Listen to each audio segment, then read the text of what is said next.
প্রিয় মুসলমান ভাইরা আমার, শুধু তাই নয়, আল্লাহ তাআলা মানুষকে দুইটা কিডনি দান করেছেন। এই দুইটা কিডনির মাধ্যমে মানুষের শরীরে 5 লিটার রক্ত আছে। প্রত্যেকটা মানুষের শরীরে 5 লিটার রক্ত আছে। প্রত্যেক 40 মিনিটে আপনার আর আমার কিডনি এই 5 লিটার রক্ত ডায়ালাইসিস করে।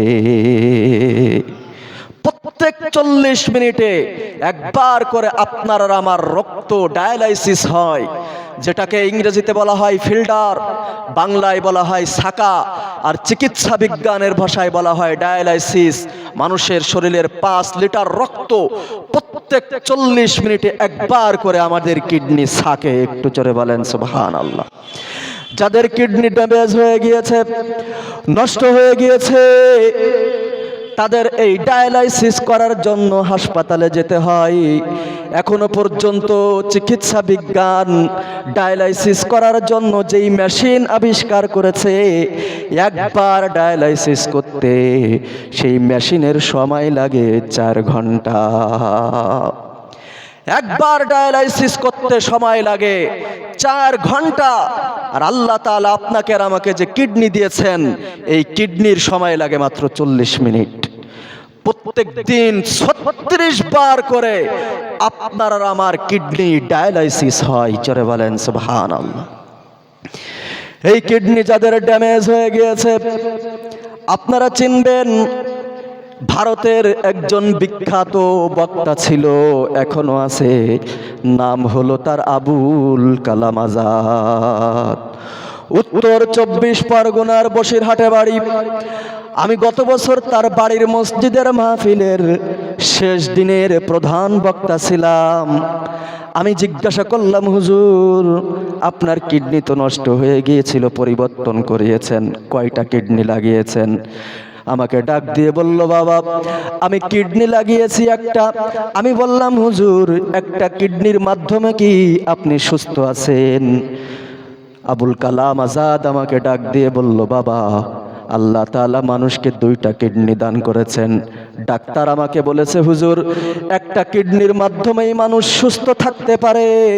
যে আমাকে কিডনি দান করেছেন সেও সুস্থ আছে, আমিও সুস্থ আছি, কিন্তু আল্লাহ তাআলা দয়া করে মানুষকে 2টা কিডনি দান করেছে। আমি বললাম, আপনার এই কিডনি পরিবর্তন করার জন্য কত টাকা লেগেছে? আমাকে অবাক করে দিয়ে ভারতের বিখ্যাত বক্তা আবুল কালাম আজাদ ডাক দিয়ে বলল, বাবা, আমার কিডনি পরিবর্তন করার জন্য টাকা লেগেছে 80 লক্ষ টাকা। একটু জোরে বলবেন না সুবহানাল্লাহ। একটা কিডনির দাম যদি 80 লক্ষ টাকা হয়, তাহলে 2টা কিডনির দাম হচ্ছে 1,60,00,000 টাকা। যেটা আপনার আর আমার শরীরে, শুধু কিডনির কথা বললাম, এই মানব দেহ নিয়ে আপনাদের সামনে বিস্তারিত আলোচনা করার সময় আমার হাতে নেই। আপনি আর আমি যে প্রত্যেক দিন নিঃশ্বাস নিচ্ছি এবং নিঃশ্বাস ছেড়ে দিচ্ছি, এটার পরিমাণ হচ্ছে 17,208 বার থেকে নিয়ে 23,609 বার। একটু চড়ে বলেন সুবহান। আমি গত বছর দিল্লিতে গিয়েছিলাম। দিল্লিতে মেট্রোপলিটন হওয়ার কারণে অনেক মিল কলকারখানা, ইন্ডাস্ট্রি থাকার কারণে দিল্লিতে শুদ্ধ আবহাওয়া নাই। এই জন্য দিল্লিতে যারা টাকাওয়ালা আছে, টাকার মালিক যারা, এরা সারাদিন অফিসে কাজ করার পরে সন্ধ্যার সময় যখন বাড়িতে ফিরে যায়, বাড়িতে যাওয়ার সময় দিল্লিতে অক্সিজেন বার আছে, কৃত্রিম শ্বাস প্রশ্বাস কিনতে পাওয়া যায়। সেখানে গিয়ে তারা আধা ঘন্টা শ্বাস প্রশ্বাস কেনে, নিজের লাংসকে ভালো রাখার জন্য আধা ঘন্টা শ্বাস প্রশ্বাস তারা বুকের ভিতরে ঢোকায়, তারপরে তারা বাড়িতে যায়। আমি গত বছর দিল্লির অক্সিজেন বারে আমি আমার নিজের কানে শুনে এসেছি, আধা ঘন্টায় যেই পরিমাণ টাকা দিল্লির টাকাওয়ালারা ওই অক্সিজেন বারকে দেয়, আমরা একদিন একদিনে 3.5 লক্ষ টাকার অক্সিজেন প্রত্যেক দিন ফ্রি গ্রহণ করি। একটু জোরে বলবেন না সুবহানাল্লাহ। বেশি দূরে নয়, মাত্র 2000 কিলোমিটার দূরে টাকাওয়ালারা এই শ্বাস প্রশ্বাস কিনতেছে। একদিনে সেই শ্বাস প্রশ্বাসের দাম হচ্ছে 3.5 লক্ষ টাকা। এই শ্বাস প্রশ্বাস আপনাকে আর আমাকে যদি কিনে গ্রহণ করতে হতো, তাহলে প্রত্যেক দিন আমাদেরকে 3.5 লক্ষ টাকা করে গুনতে হতো। এই শ্বাস প্রশ্বাস আল্লাহ পাক রব্বুল আলামিন আপনাকে আর আমাকে ফ্রি দিচ্ছেন। একটু জোরে বলেন সুবহান। প্রিয় মুসলমান ভাইরা রে আমার, শুধু তাই নয়, এর পরের আয়াতে আল্লাহ পাক রব্বুল আলামিন বলেন ওয়ালিসানাও ওয়া শাফাতাইন।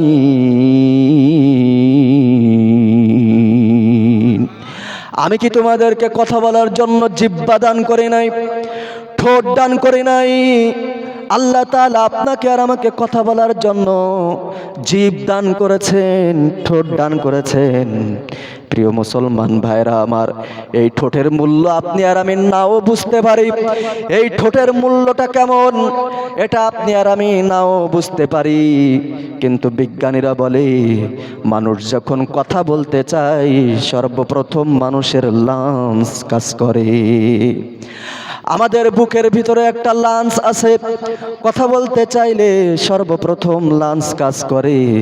লাঞ্চ একটা সিগন্যাল আমাদের গলার পাঠায়, গলার ভিতরে 2টা লরিংস আছে কম্পরক্ষ, এটা আবার আমাদের ব্রেনে পাঠায়, ব্রেন আবার এটাকে আমাদের জিহ্বা আর ঠোঁটে পাঠায়। এবার জিহ্বা, ঠোঁট, আমাদের এই বুক, লাঞ্চ, নাক, চোয়াল, দাঁত, এগুলো হলো কথা বলার যন্ত্র। এনারা ফিডব্যাক মেসেজ আবার ব্রেনে পাঠায়। ব্রেন আবার পুনরায় এই কথা বলার যন্ত্রগুলোকে চেক করে। চেক করার পরে এই কথা বলার যতগুলো যন্ত্র আছে, এই যন্ত্রগুলো যদি ব্রেনকে মেসেজ পাঠায় আমরা সবগুলো যন্ত্র ঠিক আছি, এরপরে ব্রেন বলে ইউ ক্যান রেডি, আপনি কথা বলতে পারেন। মানুষ, তারপরে আমরা কথা বলতে পারি। এই যে কয়েক মিলি সেকেন্ডের ভিতরে এই গোটা প্যাকেজটাকে সেট করে আপনাকে আর আমাকে অনর্গল কথা বলার শক্তি কে দান করেছেন? আর একটু জোরে চিৎকার মেরে বলুন, কে দান করেছেন? এই ঠোঁট আপনার আর আমার কাছে মূল্য নাও থাকতে পারে, আপনারা কেউ মাইন্ড করবেন না। আপনাদেরকে বোঝানোর জন্য আমি আমার একটা ঠোঁট এঁটে ধরলাম, দেখুন আমার কথা বলার ক্ষমতা আছে কিনা। মাইন্ড করবেন না, একটা ঠোঁট আমি এঁটে ধরেছি, আমার কথা আর স্পষ্ট হচ্ছে না। এই ঠোঁট যতক্ষণ পর্যন্ত আমি না ছেড়ে দেব, 2টো ঠোঁট এঁটে ধরলে কথা বলার ক্ষমতাই আমার নেই। ঠোঁটের মূল্য আপনি আর আমি কোনোদিন অনুধাবন নাও করতে পারি, কিন্তু এই ঠোঁট আপনার আর আমার যদি না থাকতো মানুষ, তাহলে আপনি আর আমি সুস্থভাবে কথা বলতে পারতাম না। অনেকের প্যারালাইসিস হয়ে ব্রেন স্ট্রোক করার পরে তাদের এই ঠোঁট বেঁকে যায়, তারা আর স্পষ্ট কথা বলতে পারে না। এজন্য আল্লাহ তাআলা বলেন লিসানা ওয়া শাফাতাইন, আমি কি তোমাদেরকে কথা বলার জন্য 2টা ঠোঁট দান করি নাই? আপনাকে আর আমাকে কথা বলার জন্য তো 2টা ঠোঁট দান করেছেন। এই ঠোঁট যদি আপনার আর আমার না থাকতো মানুষ, তাহলে আপনি আর আমি কথা বলতে পারতাম না। প্রিয় মুসলমান ভাইরা রে আমার, শুধু তাই নয়, এই পায়ের তলা থেকে নিয়ে মাথার তলা পর্যন্ত আল্লাহ পাক রব্বুল আলামিন আপনাকে আর আমাকে অসংখ্য অগণিত নেয়ামত রাজি দ্বারা সৃষ্টি করে তারপরে মহাগ্রন্থ পবিত্র কুরআনুল কারীমের ভিতরে ঘোষণা দিয়েছেন লাকাদ খালাকনাল ইনসানা ফি আহসানি তাকওয়িম।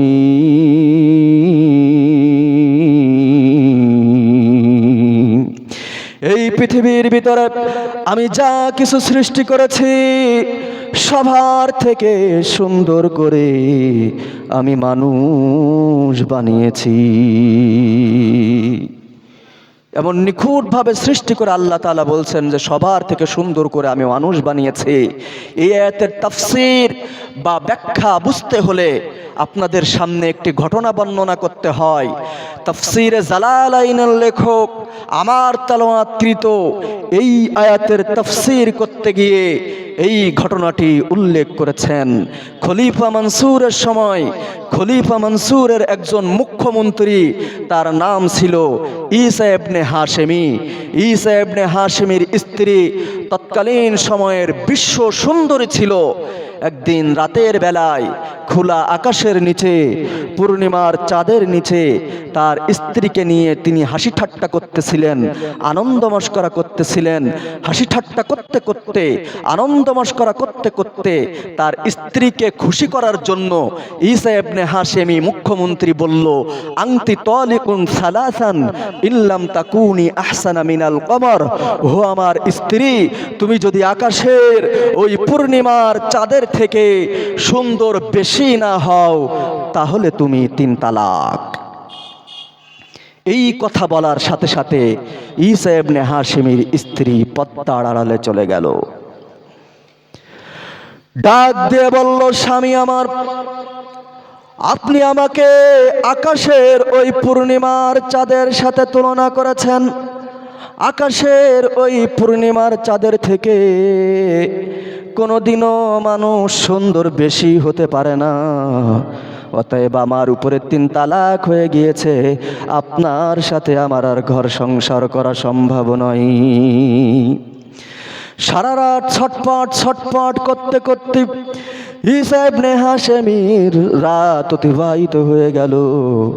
সুবহে সাদিক যখন হয়ে গেল, এলাকার জাতীয় মসজিদের মিনার থেকে মুয়াজ্জিনের সুমধুর কণ্ঠে যখন ফজরের আজান ভেসে এলো, উনি চলে গেলেন এলাকার জাতীয় মসজিদের ইমাম সাহেবের কাছে। গিয়ে রাতের ঘটনার বিবরণ দিলেন এবং সমাধান চাইলেন। ডাক দিয়ে বললেন, ইমাম সাহেব, আপনি ফতোয়া দেন, আমার স্ত্রীর উপরে 3 তালাক হয়েছে কি হয় নাই? ইমাম সাহেব সমস্ত ঘটনা শুনে ঈসা ইবনে হাশেমিকে ডাক দিয়ে বলল, মুখ্যমন্ত্রী ঈসা ইবনে হাশেমি, তোমার স্ত্রী যতই সুন্দর হোক, আকাশের ওই পূর্ণিমার চাঁদ একসাথে গোটা পৃথিবীকে আলোকিত করে। আর তোমার স্ত্রী যতই সুন্দর হোক, তোমার নিজের ঘর আলোকিত করতে পারে না। একজন মানুষের চেহারা যতই সুন্দর হোক, তার চেহারায় কি একটা ঘর বা একটা কামরা আলোকিত হবে? কোনোদিনও নয়। ইমাম সাহেব ডাক দিয়ে বলল, ঈসা ইবনে হাশেমি, তোমার স্ত্রীর উপরে 3 তালাক হয়ে গিয়েছে। যাও যাও, বাড়িতে যাও। বাড়িতে গিয়ে অন্য জায়গায় বিয়ে শাদী করে ঘর সংসার করো। বিশ্ব সুন্দরী স্ত্রীর সাথে ঘর সংসার করার আশা ছেড়ে দাও। ঈসা ইবনে হাশেমি পড়ে গেলেন মহাবিপদে। চলে গেলেন বাগদাদের খলিফা মনসুরের দরবারে। গিয়ে রাতের ঘটনার বিবরণ দিলেন এবং এর সমাধান চাইলেন। খলিফা মনসুর বাগদাদের সমস্ত বড় বড় আলেমদেরকে একত্রিত করলেন এবং ডাক দিয়ে বললেন যে, মুখ্যমন্ত্রী ঈসা ইবনে হাশেমির স্ত্রীর উপরে 3 তালাক হয়েছে কিনা? বাগদাদের সমস্ত বড় বড় আলেম, শাইখুল ইসলামের নেতৃত্বে সবাই এই কথার উপরে একমত হয়ে গেল। আকাশের ওই পূর্ণিমার চাঁদ একসাথে গোটা পৃথিবীকে আলোকিত করে। অতএব আকাশের পূর্ণিমার চাঁদের থেকে কোনোদিনও মানুষ বেশি সুন্দর হতে পারে না। তারা ডাক দিয়ে বলল, ঈসা ইবনে হাশেমি, আকাশের পূর্ণিমার চাঁদের থেকে তোমার স্ত্রী কোনোদিনও সুন্দর বেশি নয়। অতএব তোমার স্ত্রীর উপরে 3 তালাক হয়ে গিয়েছে। তোমার ওই স্ত্রীর সাথে আর ঘর সংসার করা সম্ভব নয়। বাড়িতে গিয়ে অন্য জায়গায় বিয়ে শাদী করে তারপরে ঘর সংসার করার চিন্তা করো। ঈসা ইবনে হাশেমি হাসি ঠাট্টা করতে গিয়ে উনি ওনার স্ত্রীকে একটা কথা বলেই ফেলেছেন, এই কারণে ওনার বিশ্ব সুন্দরী স্ত্রীর উপরে তালাক হয়ে যাবে, এটা উনি মেনে নিতে পারলেন না। তাই তিনি জ্ঞান হারিয়ে ফেলবেন ভাব। ঠিক ওই সময়ে ওই মজলিসে ছোট্ট একটা মাদ্রাসার ছাত্র উপস্থিত ছিল। সেই মাদ্রাসার ছাত্র উঠে দাঁড়ায় গেল এবং ডাক দিয়ে বলল, বাগদাদের উলামায়ে কেরাম, আমি আপনাদের ফতোয়ার সাথে একমত নই। বাগদাদের বড় বড় উলামায়ে কেরাম সবাই হতভম্ব হয়ে গেল। শাইখুল ইসলাম যেখানে ফতোয়া দিয়ে দিচ্ছেন, ছোট্ট একটা 7-8 বছরের বালক কি করে এই ফতোয়ার বিপরীত ফতোয়া দিতে পারে? সবাই হতভম্ব হয়ে জিজ্ঞাসা করলো, বালক, কেন তুমি আমাদের সাথে একমত নয়?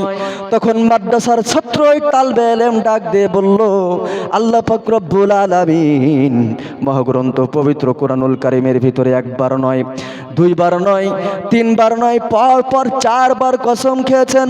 প্রথমে বলেছেন তিন ফলের কসম, 2 নম্বরে বলেছেন জাইতুন ফলের কসম, 3 নম্বরে বলেছেন তুর সিনিন, তুর আর সিনাই পর্বতের কসম, 4 নম্বরে বলেছেন ওয়াহাদাল বালাদিল আমিন, এই নিরাপদ মক্কার কসম। পর 4 বার কসম খাওয়ার পরে তারপরে মহাগ্রন্থ পবিত্র কোরআনুল কারীমের ভিতরে ঘোষণা দিয়েছেন, লাকাদ খালাকনাল ইনসানা ফি আহসানি তাকওয়িম।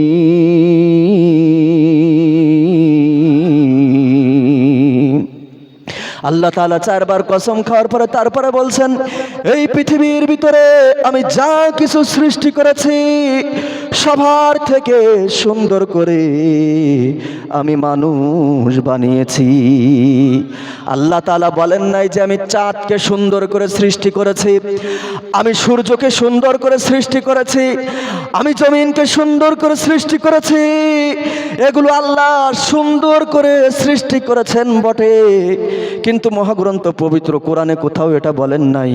কেবলমাত্র একমাত্র আল্লাহ পাক রব্বুল আলামিন মানুষ সৃষ্টি করে তারপরে মহাগ্রন্থ পবিত্র কোরআনে ঘোষণা দিয়েছেন, এই পৃথিবীর ভিতরে আমি যা কিছু সৃষ্টি করেছি সবার থেকে সুন্দর করে আমি মানুষ বানিয়েছি।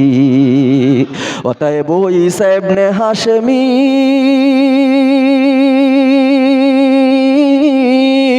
আমি ফতোয়া দিলাম, তোমার স্ত্রীর উপরে 3 তালাক হয় নাই, যাও বাড়িতে যাও, নির্দ্বিধায় তুমি তোমার স্ত্রীর সাথে গিয়ে ঘর সংসার করো, তোমার স্ত্রীর উপরে 3 তালাক হয় নাই।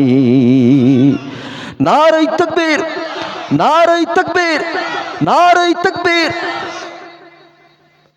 প্রিয় মুসলমান ভাইরা আমার, এই ছোট্ট মাদ্রাসার তালবে ইলম আর কেউ নন, ইনি হচ্ছেন আমাদের ইমামুনা ইমামে আজম আবু হানিফা রহমাতুল্লাহি আলাইহি। একটু জোরে বলবেন না?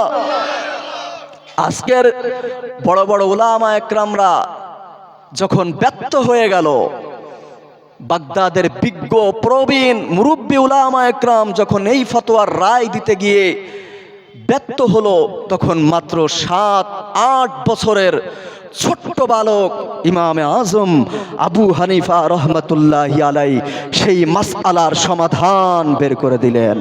একটু জোরে বলবেন না সুবহানাল্লাহ? আমাদের ভাগ্য কত ভালো, আমরা এমন একজন ইমামের অনুসারী হতে পেরেছি। প্রিয় মুসলমান ভাইরা আমার, আল্লাহ পাক রব্বুল আলামিন এই পৃথিবীর জমিনে যা কিছু সৃষ্টি করেছেন সবার থেকে সুন্দর করে মানুষ বানিয়েছেন। শুধু তাই নয়, 15 নম্বর পারায় সূরা বানী ইসরাইলের 70 নম্বর আয়াতে আল্লাহ তাআলা বলেন, ওয়ালাকাদ কাররামনা বানী আদম, আমি মানুষকে মর্যাদা দান করেছি, আমি মানুষকে সম্মান দান করেছি। এই একই আয়াতের শেষ অংশে আল্লাহ তাআলা বলেন, ওয়াফাদ্দালনাহুম আলা কাসীরিম মিম্মান খালাকনা তাফদীলা। এই আয়াত নাজিল করার মাধ্যমে মুফাসসিরিন ইকরাম এই আয়াতের তাফসীর করতে গিয়ে গিয়ে লিখেছেন যে আল্লাহ তাআলা সবার থেকে তো মানুষকে সুন্দর করে বানিয়েছেন, সবার থেকে সুন্দর বডি স্ট্রাকচার দান করেছেন, সবার থেকে মান মর্যাদা বেশি দান করেছেন, সবার থেকে ক্ষমতা বেশি দান করেছেন। শুধু তাই নয়, এই আয়াত নাজিল করার মাধ্যমে আল্লাহ পাক রব্বুল আলামিন মানুষকে জানিয়ে দিয়েছেন, ও মানুষ, এমনকি আমি নূরের তৈরি ফেরেশতাদের থেকে তোমাদেরকে বেশি মর্যাদা, বেশি ক্ষমতা, বেশি পাওয়ার, বেশি শক্তি দান করেছি।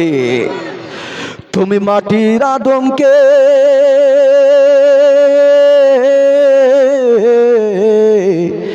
তুমি মাটির আদমকে প্রথম সৃষ্টি করিয়া ঘোষণা করিয়া দিলে শ্রেষ্ঠ বলিয়া। তুমি মাটির আদমকে প্রথম সৃষ্টি করিয়া ঘোষণা করিয়া দিলে শ্রেষ্ঠ বলিয়া। তাই নূরের ফেরেশতা করে আদমকে সেজদা, তাই নূরের ফেরেশতা করে আদমকে সেজদা। সবার চেয়ে দিলে তুমি মাটির মানুষকে সম্মান। আল্লাহু আল্লাহু তুমি জাল্লে জালালুহু, শেষ করা তো যায় না গে তোমার গুণগান। আল্লাহু আল্লাহু। আপনারা বলবেন বাঘ, ভাল্লুক, হাতি, সিংহ এগুলোর থেকে না হয় মানুষের ক্ষমতা, মানুষের পাওয়ার, শক্তি বেশি, এটা মেনে নিলাম জিনদের থেকেও বেশি, কিন্তু ফেরেশতাদের থেকে আবার কেমন করে বেশি হয়? এটা বোঝাতে গেলে আপনাদের সামনে আরেকটি ঘটনা উল্লেখ করতে হয়। ফেরেশতাদের সর্দার হযরত জিবরাইল আমিন, আপনারা নাম শুনেছেন? জিবরাইল আমিন একদিন আল্লাহকে ডাক দিয়ে বললেন, আল্লাহ, আমি তোমার জান্নাত দেখতে চাই।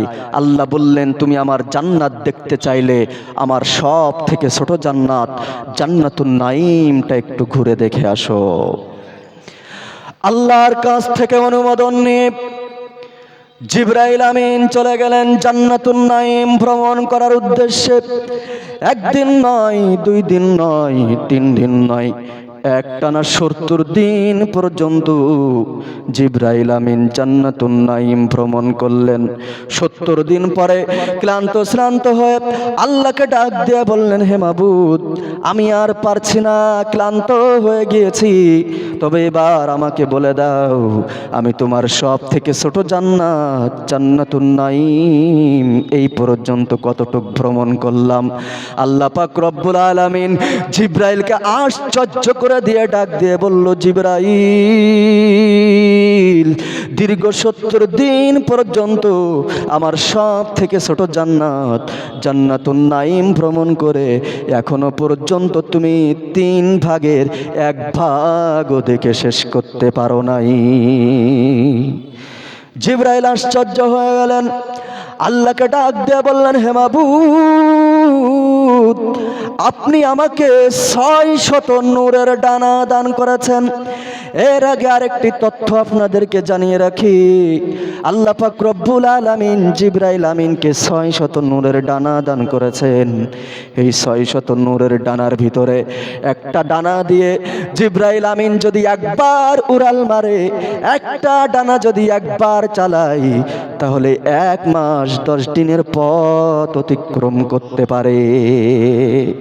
আর 600 নূরের ডানা জিবরাইল আমিন যদি সবগুলো ডানা একবার এভাবে উঁচু করে একবার নিচে নামাই, একবার উড়াল মারে, তাহলে 1000 মাসের পথ অতিক্রম করতে পারে। জিবরাইল বললেন, হে আল্লাহ, আপনি আমাকে 600 নূরের ডানা দান করেছেন। এই 600 নূরের ডানা আমি একবার চালালে 1000 মাসের পথ অতিক্রম করতে পারি। সেই আমি জিবরাইল টানা 70 দিন পর্যন্ত তোমার সব থেকে ছোট জান্নাত, জান্নাতুন নাঈম ভ্রমণ করে 3 ভাগের 1 ভাগও দেখে শেষ করতে পারি নাই। তাহলে তুমি এই জান্নাত কাদের জন্য বানিয়েছো? আল্লাহ পাক রব্বুল আলামিন জিবরাইলকে ডাক দিয়ে বললেন, জিবরাইল,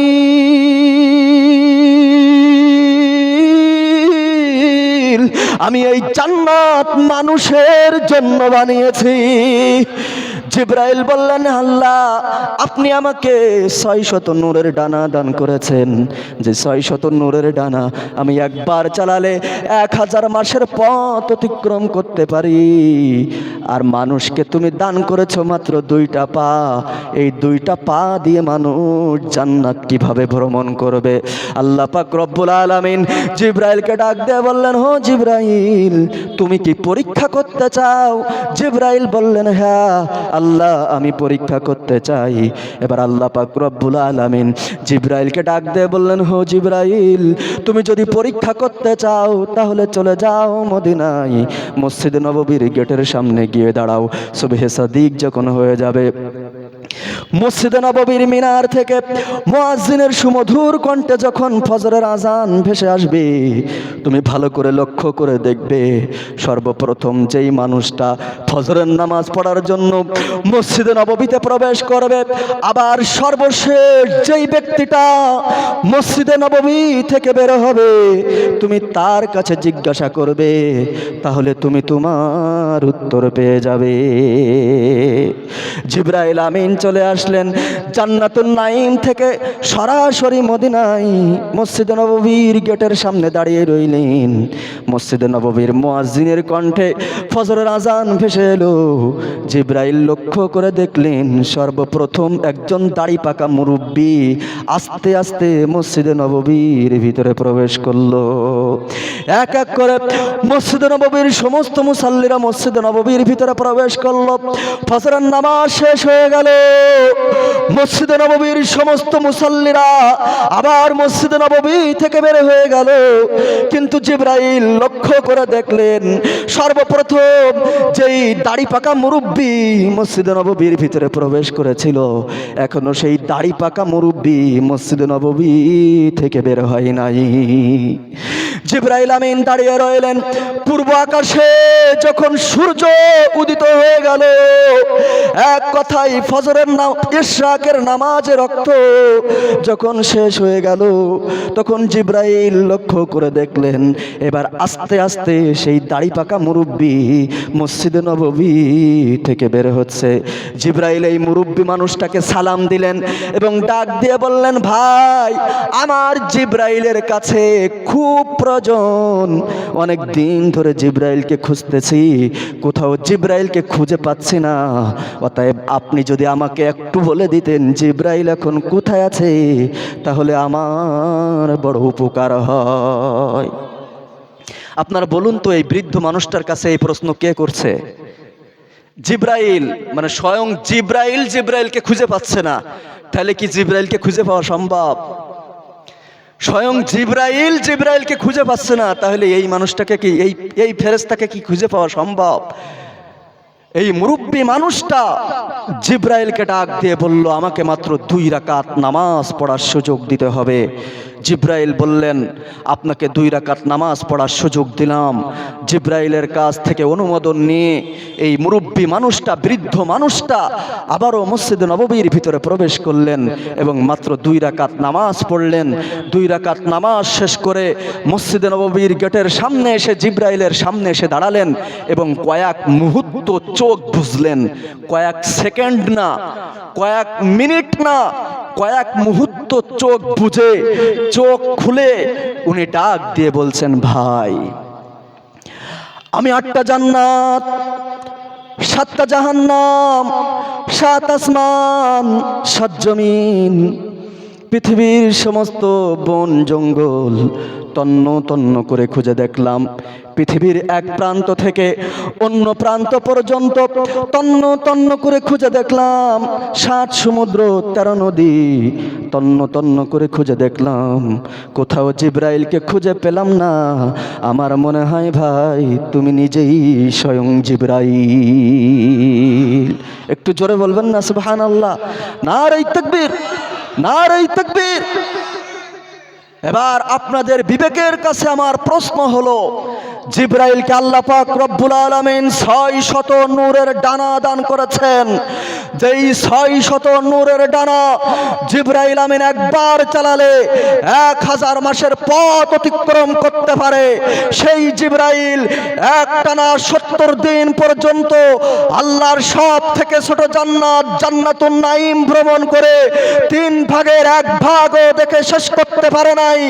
আর সামান্য এই 2 পাওয়ালা মানুষ মসজিদে নববীর গেটের সামনে দাঁড়িয়ে কয়েক মুহূর্ত চোখ বুজে চোখ খুলে বলে দিচ্ছেন যে আমি 8টা জান্নাত, 7টা জাহান্নাম, 7 আসমান, 7 জমিন, 7 সমুদ্র, 13 নদী, পৃথিবীর সমস্ত বন জঙ্গল, পৃথিবীর এক প্রান্ত থেকে অন্য প্রান্ত পর্যন্ত তন্ন তন্ন করে খুঁজে দেখেছি, কোথাও জিবরাইলকে খুঁজে পাইনি। আমার মনে হয় তুমি নিজেই স্বয়ং জিবরাইল। নারায়ে তাকবীর, নারায়ে তাকবীর, নারায়ে তাকবীর। তাহলে এবার আপনারা বলেন, ওই 600 নূরের ডানাওয়ালা ফেরেশতাদের সর্দার জিবরাইলের পাওয়ার ক্ষমতা শক্তি বেশি না এই 2 পাওয়ালা মানুষের পাওয়ার ক্ষমতা শক্তি বেশি? এই 2 পাওয়ালা মানুষের পাওয়ার ক্ষমতা মর্যাদা শক্তি আল্লাহ তাআলা বেশি দিয়েছেন। কিন্তু মানুষ আজকে আমরা মানবিক গুণ হারিয়ে ফেলার কারণে, নীতি নৈতিকতা হারিয়ে ফেলার কারণে, মুসলমানদের আদর্শ হারিয়ে ফেলার কারণে এই অলৌকিক ক্ষমতা, এই শক্তি, এই পাওয়ার আজ আমাদের মাঝ থেকে বিদায় নিয়েছে। প্রিয় মুসলমান ভাইরা আমার, এই বয় বৃদ্ধ দাড়ি পাকা মুরব্বী ইনি আর কেউ নন, ইনি হচ্ছেন সাইয়্যিদুনা প্রথম খলিফা হযরত আবু বকর সিদ্দিক রাদিয়াল্লাহু তাআলা আনহু। আমার প্রিয় মুসলমান ভাইরা, এই মানুষের পাওয়ার কেমন ছিল, এই মানুষের শক্তি কেমন ছিল, এই মানুষের মর্যাদা কেমন ছিল, চলুন ইতিহাসের পাতা থেকে আমরা আর একটু নজর বলিয়ে আসি। খলিফাতুল মুসলিমিন আমিরুল মুমিনিন হযরত ওমর রাদিয়াল্লাহু তাআলা আনহু 60,000-এর বিশাল বড় একটা মুসলিম সেনাবাহিনী আফ্রিকা অভিযানে প্রেরণ করলেন। আর 60,000-এর এই বিশাল বড় মুসলিম সেনাবাহিনীর সেনাপতি নিযুক্ত করা হলো হযরত সাদ বিন আবি ওয়াক্কাস রাদিয়াল্লাহু তাআলা আনহুকে। 60,000-এর বিশাল বড় মুসলিম সেনাবাহিনী নিয়ে হযরত সাদ বিন আবি ওয়াক্কাস রাদিয়াল্লাহু তাআলা আনহু যখন আফ্রিকার কাছাকাছি পৌঁছে গেলেন, তখন মুসলমানদের সামনে বিশাল বড় একটা সমুদ্র বাধা হয়ে দাঁড়ালো। যেই সমুদ্র পার হওয়ার জন্য কোনো লঞ্চ নাই, স্টিমার নাই, জাহাজ নাই। হযরত সাদ বিন আবি ওয়াক্কাস রাদিয়াল্লাহু তাআলা আনহু মুসলিম সেনাবাহিনীকে ডাক দিয়ে বললেন, ও মুসলিম সেনাবাহিনী, আমরা সুদূর মদিনা থেকে এসেছি ওই আফ্রিকার জমিনে ইসলাম প্রচার করার জন্য। এখন বিশাল বড় একটা সমুদ্র আমাদের সামনে বাধা হয়ে দাঁড়িয়েছে। এখন এই সমুদ্র দেখে তোমরা এইখান থেকে আবার মদিনায় ফিরে যাবে, না সমুদ্রের ওই পারে তোমরা কালেমার ঝান্ডা উত্তোলন করতে চাও? মুসলমানরা জবাব দিল, আমরা মদিনা থেকে এই পর্যন্ত এসে আমরা আবার মদিনায় ফিরে যেতে চাই না, সমুদ্রের ওই পারে আমরা কালেমার ঝান্ডা উত্তোলন করতে চাই। মুসলমানরা মনে করেছিল হয়তোবা সেনাপতি এই সমুদ্র পার হওয়ার জন্য আমাদের জন্য কোনো লঞ্চের ব্যবস্থা করবেন, কোনো জাহাজের ব্যবস্থা করবেন, কোনো স্টিমারের ব্যবস্থা করবেন, কোনো নৌকার ব্যবস্থা করবেন। কিন্তু মুসলমানদের সেনাপতি হযরত সাদ বিন আবি ওয়াক্কাস রাদিয়াল্লাহু তাআলা আনহু মুসলমানদের জন্য এই সমুদ্র পার হওয়ার জন্য কোনো লঞ্চের ব্যবস্থা করলেন না, কোনো জাহাজের ব্যবস্থা করলেন না। মুসলমানদের সেনাপতি হযরত সাদ বিন আবি ওয়াক্কাস রাদিয়াল্লাহু তাআলা আনহু এই কথা শেষ না করতে করতেই নিজের ঘোড়াটা নিয়ে এই উত্তাল সমুদ্রের উপর ঝাঁপিয়ে পড়লেন। সেনাপতির দেখা দেখি 60,000-এর বিশাল বড় মুসলিম সেনাবাহিনী এই উত্তাল সমুদ্রের উপর ঝাঁপিয়ে পড়ল। আমার প্রিয় মুসলমান ভাইরা, আমরা যারা এই ভারতে জন্মগ্রহণ করেছি, আমাদের দেশে তো পুকুর আছে, নদী আছে, খাল বিল মাহফিল আছে, আমরা প্রায় মুসলমানরা তো সাঁতার জানি। আমরা যারা সাঁতার জানা মুসলমান আছি, আমাদেরকে যদি ওই সমুদ্র সৈকতের, এই যে দীঘা সমুদ্র সৈকতের কাছে গিয়ে যদি বলা হয় 1 কোটি টাকা পুরস্কার দেওয়া হবে যদি এই সমুদ্র পার হয়ে ওই পারে যেতে পারো, আমরা সাঁতার জানা মুসলমান যারা আছি তারা এই সমুদ্রে ঝাঁপিয়ে পড়ার সাহস পাবো তো?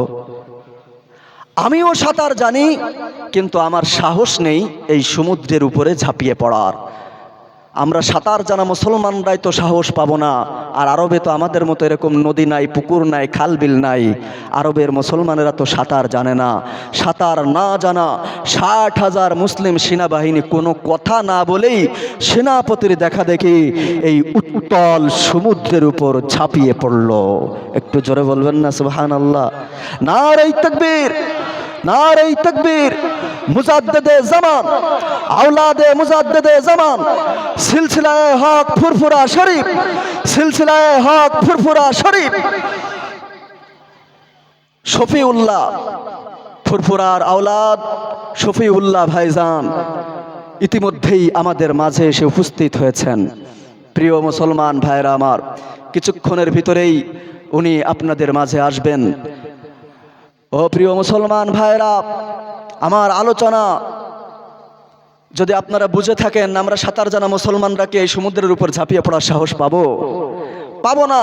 আর সাঁতার না জানা 60,000-এর বিশাল বড় মুসলিম সেনাবাহিনী এই উত্তাল সমুদ্রের উপর ঝাঁপিয়ে পড়ল। আমার প্রিয় মুসলমান বন্ধুগণ, এই সমুদ্র পাড়ি দিয়ে যখন মুসলমানরা সমুদ্রের ওই পারে পৌঁছে গেল, তখন সেনাপতি হযরত সাদ বিন আবি ওয়াক্কাস রাদিয়াল্লাহু তাআলা আনহু মুসলিম সেনাবাহিনীকে ডাক দিয়ে বললেন, হে মুসলিম সেনাবাহিনী, বিশাল উত্তাল সমুদ্র পাড়ি দিয়ে এসেছো। এই উত্তাল সমুদ্র পাড়ি দিতে গিয়ে তোমাদের কোনো মালামাল হারিয়ে গেল নাকি? কোনো উট হারিয়ে গেল নাকি? কোনো মুসলিম সেনা হারিয়ে গেল নাকি? মুসলমানরা জবাব দিল, না, আমাদের কোনো মালামাল হারিয়ে যায়নি, কোনো উট হারিয়ে যায়নি। কিন্তু একজন মুসলিম সেনা উঠে দাঁড়ালো এবং ডাক দিয়ে বলল, সেনাপতি, আমার পানি পান করার একটা গিলাস হারিয়ে গিয়েছে।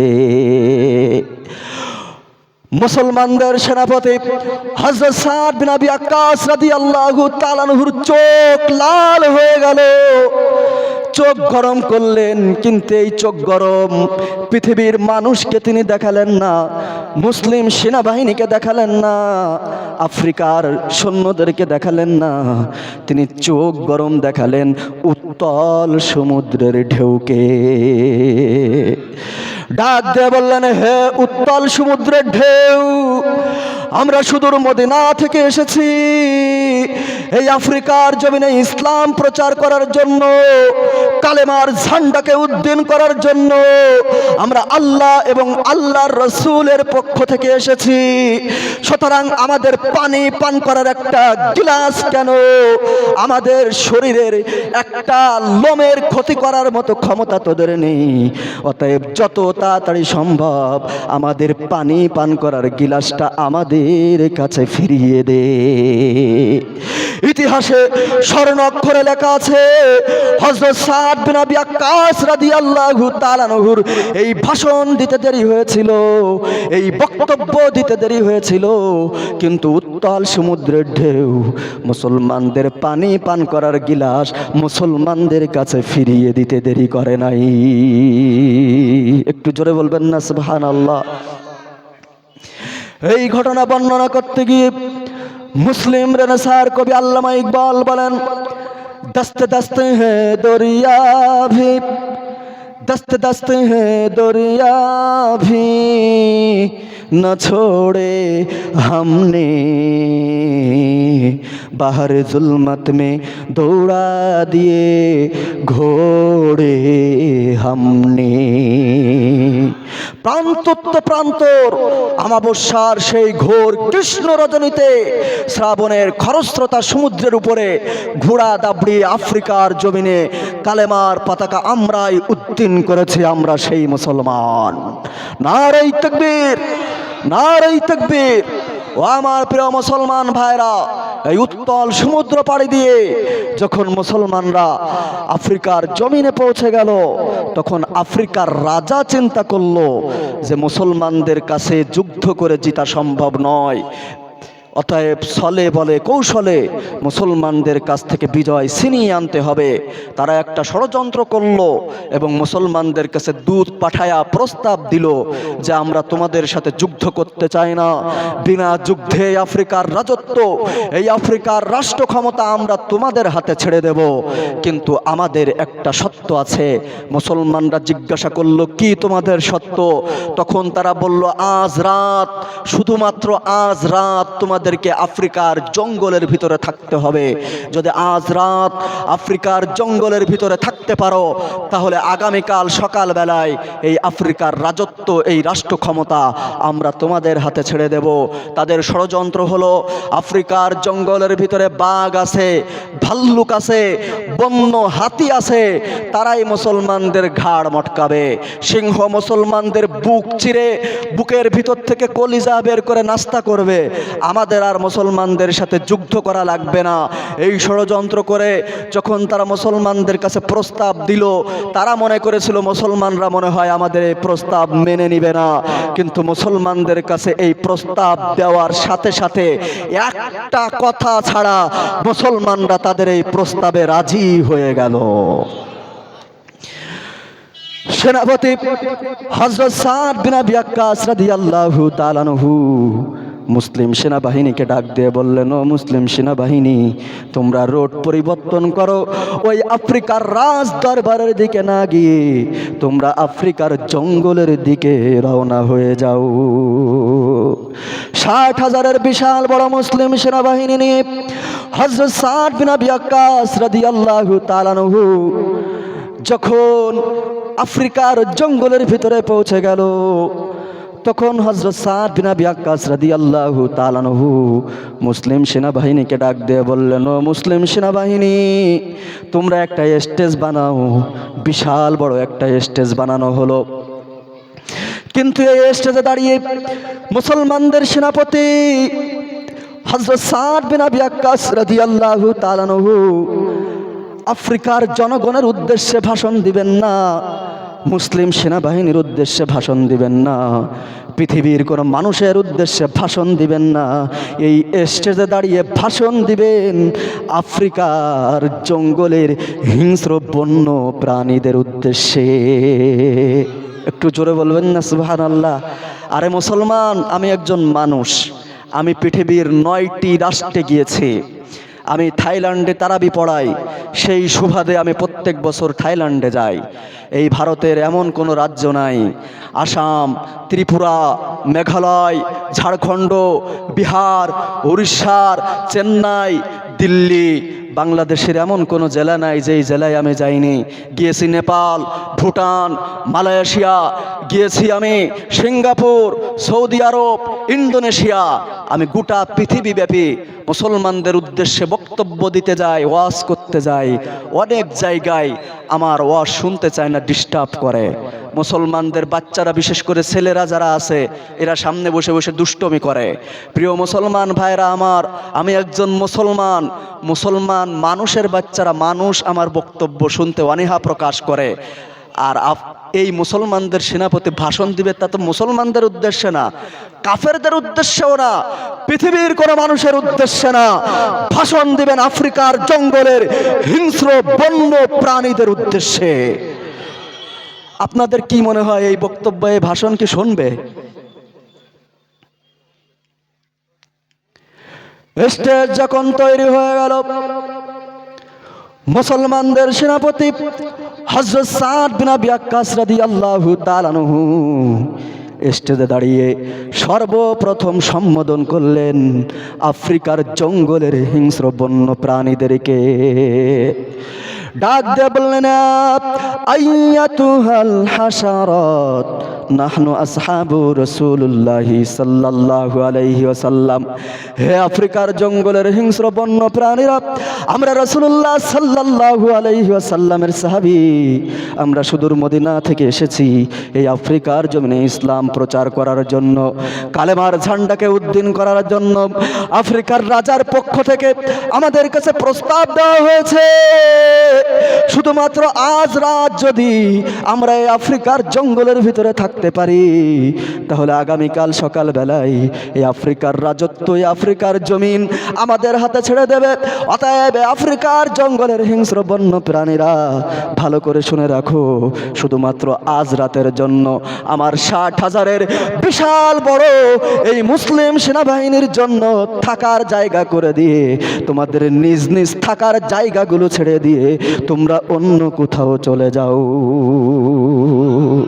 ইতিহাসে স্বর্ণাক্ষরে লেখা আছে, হযরত সাদ বিন আবি ওয়াক্কাস রাদিয়াল্লাহু তাআলা আনহুর এই ভাষণ দিতে দেরি হয়েছিল, এই বক্তব্য দিতে দেরি হয়েছিল, কিন্তু আফ্রিকার জঙ্গলের হিংস্র বন্য প্রাণীরা 60,000-এর বিশাল বড় মুসলিম সেনাবাহিনীর জন্য তাদের থাকার নিজ নিজ জায়গাগুলো ছেড়ে দিয়ে তারা অন্য জায়গায় চলে যেতে দেরি করে নাই। প্রিয় মুসলমান ভাইরা রে আমার, বাঘের বিশাল বড় লাইন পড়ে গেল, হরিণের বিশাল বড় লাইন পড়ে গেল, অজগরের বিশাল বড় লাইন পড়ে গেল,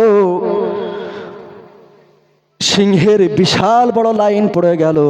যার যার জাত অনুযায়ী সারিবদ্ধভাবে শৃঙ্খলার সাথে মুসলমানদের জন্য থাকার জায়গা করে দিয়ে যখন তারা অন্য জায়গায় চলে যাচ্ছে, তখন এই আফ্রিকার জঙ্গলের পাশেই আফ্রিকার রাজার একটা কেল্লা ছিল, যেই কেল্লার ছাদের উপরে দাঁড়ায় আফ্রিকার রাজা দেখতে এসেছিল মুসলমানদের বুক চিরে, বুকের ভিতর থেকে বাঘ কলিজা বের করে খাবে, আর ওখানে তারা হাসি ঠাট্টা করবে, হাতে তালি দিবে। সিংহ মুসলমানদের ঘাড় মটকাবে, আর তারা ওখানে হাতে তালি যাবে। মদ নিয়ে এসেছিল, নারী নিয়ে এসেছিল, আমোদ ফুর্তি করে কাটাবে। কিন্তু যখন তারা দেখলো মুসলমানদের সেনাপতি আরবিতে যেন কি একটা বলল, আর সেটা বলার সাথে সাথে মুসলমানদের জন্য থাকার জায়গা করে দিয়ে শৃঙ্খলার সাথে সারিবদ্ধভাবে যখন তারা অন্য জায়গায় চলে যাচ্ছে, তখন আফ্রিকার রাজা আফ্রিকার জনগণকে ডাক দিয়ে বলল, ও আফ্রিকার জনগণ,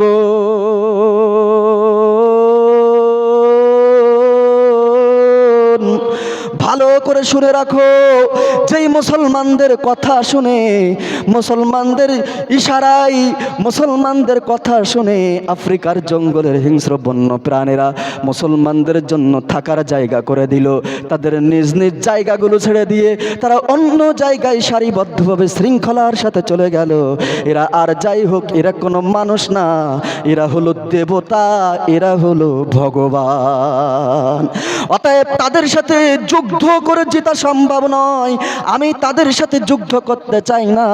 এই কথা বলে আফ্রিকার রাজা কেল্লার ছাদের উপর থেকে দৌড়ায় নেমে মুসলমানদের সেনাপতি হযরত সাদ বিন আবি ওয়াক্কাস রাদিয়াল্লাহু তাআলা আনহুর সামনে গিয়ে থরথর থরথর করে কাঁপতে লাগলো, আর ডাক দিয়ে বলল, ও মুসলিম সেনাপতি, আমি আপনাদেরকে এই বন জঙ্গলের হিংস্র বন্য প্রাণীদের খাদ্য বানাতে চেয়েছিলাম, নাস্তা বানাতে চেয়েছিলাম, কিন্তু আমি যখন দেখলাম আপনাদের কথা শুনে আপনাদের জন্য থাকার জায়গা করে দিয়ে তারা অন্য জায়গায় চলে গিয়েছে, তখন আমার কাছে মনে হয়েছে আপনারা মানুষ না, আপনারা দেবতা, আপনারা স্বয়ং ভগবান।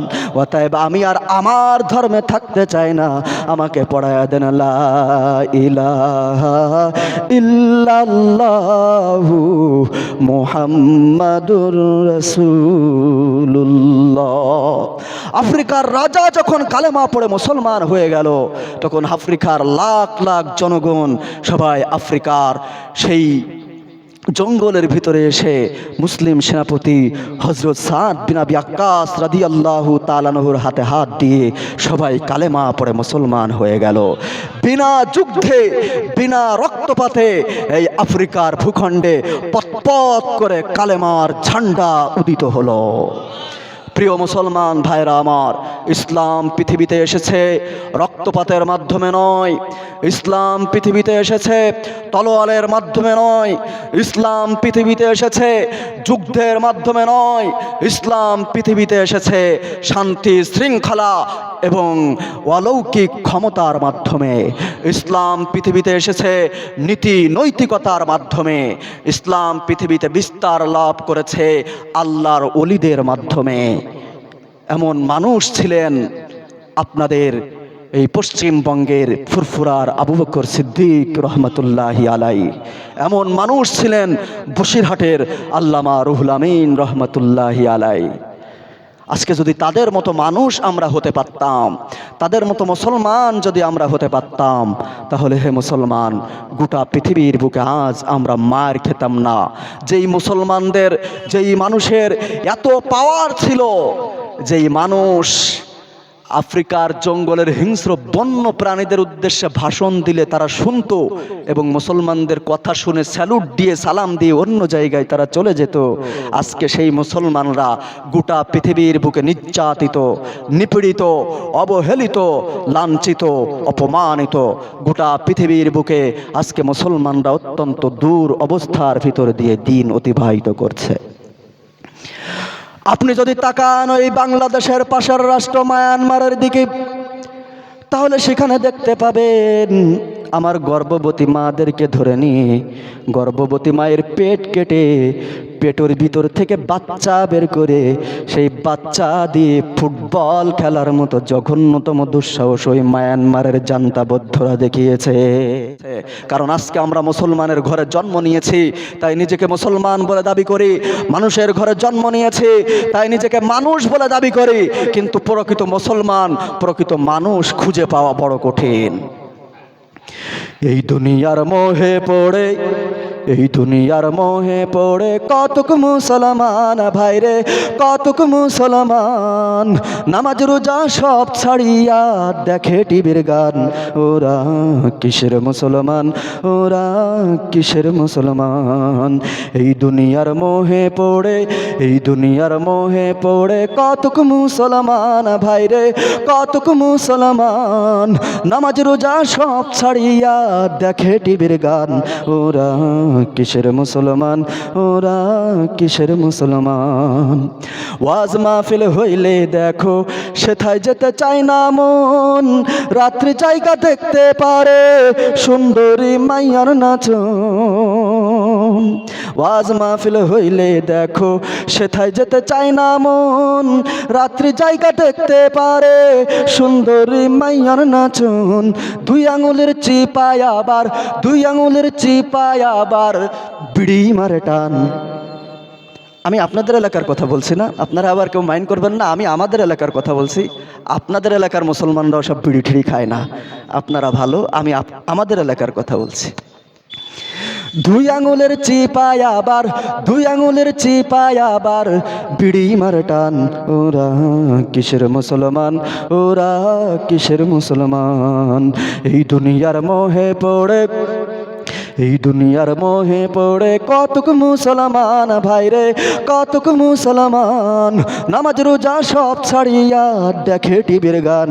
ওরা কিসের মুসলমান, ওরা কিসের মুসলমান? সারা সপ্তাহ মসজিদ খালি, নামাজ পড়ার মানুষ নাই।